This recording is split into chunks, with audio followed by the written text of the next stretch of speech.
Corruption it's root cause of all evils. Commission யார் சொல்றதுன்னா நம்ம ஐயா வைகோ சொல்றாரு.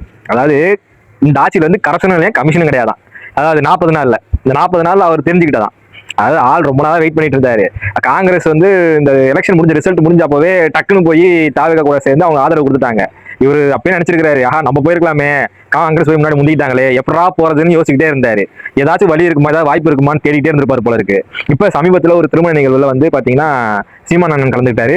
கூடவே வந்து பாத்தீங்கன்னா அவங்க உட்காந்துருக்கும் பாத்தீங்கன்னா இங்க ஸ்டாலின் ஐயாவும் இங்க ராசாவும் உட்காந்துருந்தாங்க. அப்ப வைகோ ஐயா உட்காந்துருந்தாரு. அப்ப சீமான் அண்ணனும் ஸ்டாலின் ஐயாவும் பேசிக்கிட்டாங்க.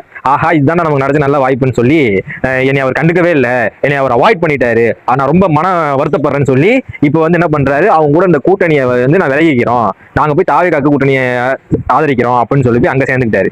இப்ப தாவேகா தலைவர் விஜய் என்ன சொல்றாரு, ஐயா அவங்க கொடுத்த அவங்க தயவால நம்ம ஜெயிச்ச அந்த எம்எல்ஏ பத்தி நமக்கு தேவையில்லை, அதை வந்து ராஜினாமா பண்ணிட்டு நீங்க வாங்க, நான் ஏன் தயவால உங்களுக்கு நான் வந்து ஜெயிக்க வைக்கிறேன் அப்படின்னு சொல்லியிருக்காரு. ஏன் அதை காங்கிரஸ் கிட்ட சொன்னா என்ன, காங்கிரஸ் 5 பேர் வந்தாங்கல்ல, அவங்க கிட்ட சொல்லலாம்ல, நீங்க அவங்க தயவால நீங்க ஜெயிச்சிங்க, அந்த 5 சீட்டையும் ராஜினாமா பண்ணிட்டு வாங்க, நம்ம இடைத்தேர்தல் வச்சு அதை ஜெயிச்சுக்குன்னு சொல்லலாமே, ஏன் அங்க சொல்லல, ஏன் இங்க மட்டும் சொல்றாரு?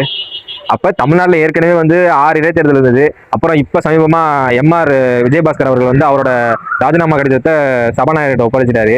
இப்ப இவங்க மதிமுகல இருந்து இருக்கவங்க ராஜினாமா பண்றாங்களா இல்லைன்னு தெரியல. அப்படி பண்ணாங்கன்னா இடைத்தேர்தல் எத்தனை அப்படின்னு தெரிஞ்சு ஒரு 9 இடைத்தேர்தல் வரும்னு நினைக்கிறேன்.